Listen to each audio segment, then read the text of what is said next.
अब की बार पहली बार भगवान ने जन्म क्रिया की है। श्री राघवेंद्र सरकार भी प्रकट हुए हैं महाराज। आपको एक विचित्र बात बताएं, राम जी के संपूर्ण जीवन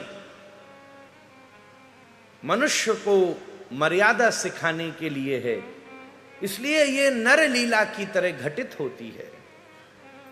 नर के समीप लीला है। हालांकि जो राम जी ने किया वो बहुत कठिन है करना सबके लिए, फिर भी नर उससे प्रेरित होकर अभ्यास करे। राम जी की लीला साधारण मानव आचरित कर सके, इस उद्देश्य से उसके नियंत्रण को उपस्थित किया गया है। पर राम जी का जन्म अति असाधारण है महाराज। लीला तो साधारण उपदेश के लिए की गई है, पर जन्म अति असाधारण है। राम जी कैसे हुए, गोस्वामी जी लिख रहे हैं, भय प्रगट कृपाला। ये तो प्रगट भय पहले कैसे प्रकट हुए, जो कौशल्या हितकारी। अभी मां का शब्द नाम नहीं आया, अभी तो सीधा नाम लिया है, रानी का नाम लिया है। मैया कहकर नहीं बोला, मां नहीं बोला। महाराज मैया का भी जो पिता है वो सामने खड़ा है, भय प्रगट कृपाला दीन दयाला। अभी कौन खड़ा है जो श्री कौशल्या का भी हित कर सकता है, कौशल्या हितकारी। माता एकदम प्रभावित हो गई महाराज। पर प्रभावित होने के बाद जैसे ही भावस्निग्ध हुई और अंदर ममत्व जगा, तो गोसाई जी कहते हैं, माता पुनि बोली। अब मातृत्व से युक्त होकर बोली। अभी तो भक्ति थी, भक्त था तो भगवान सामने प्रकट हो गया। अब भीतर संबंध स्थापन करना था तो भाव आया, हे ठाकुर आप हमारे लाला और हम आपकी मैया, ये हमारा आपसे संबंध है। माता पुनि बोली सोमति डोली। पर क्या बोली, तजहु तात यह रूपा। अब ये जो बाप वाला रूप है ये छोड़िए, हम तो बिटवा बनावे के लिए बुलाए और तो आप बाप बने सामने खड़े हो। हम तो चाहते थे कि हम अपना बिटवा बोले, लाला बोले, और आप तो महाराज तात बनकर सामने खड़े हो। क्या चाहते हो?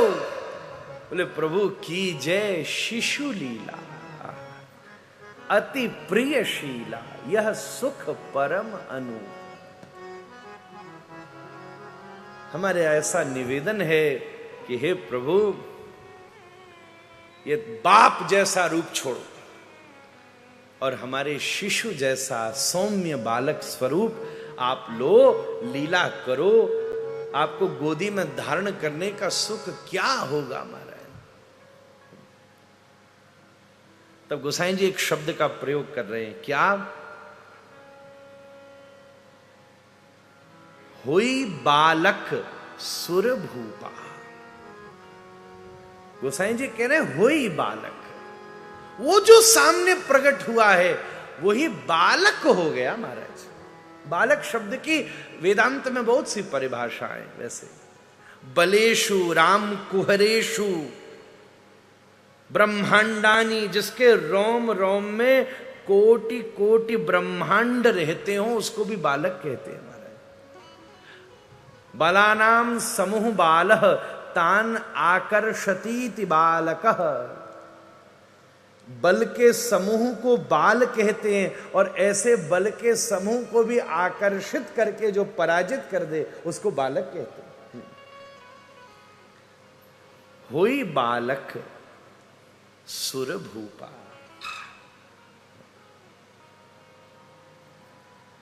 मायातीत, गुणातीत,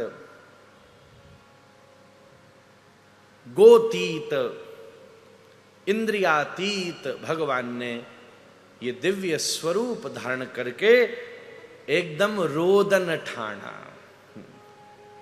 अब बालक की तरह रोवन लगे, खेलन लगे। पर अब की बार श्री रघुनाथ कि जन्म लीला अति असाधारण है। यज्ञ हुआ है, प्रजापत्य पुरुष उत्पन्न हुए हैं, पायस प्रदान की गई है, और 1 वर्ष महर्षि वाल्मीकि लिखते हैं 6 ऋतु निकल जाने पर 9वीं पावन तिथि को भगवान प्रकट हुए हैं। श्री कृष्ण की जन्म लीला अति साधारण मानवीय लहजे की है और श्री कृष्ण की अवतार लीला अतिश्वरीय है महाराज। कैसी दोनों की दिव्य अद्वितीय भाव है महाराज। राम कृष्ण दो एक हैं, अंतर नहीं निमेश। प्रभु श्री राम अपनी लीला महलों से शुरू करके वनों तक ले जाते हैं, श्याम सुंदर अपनी लीला वनों से शुरू करके महलों तक ले जाते हैं।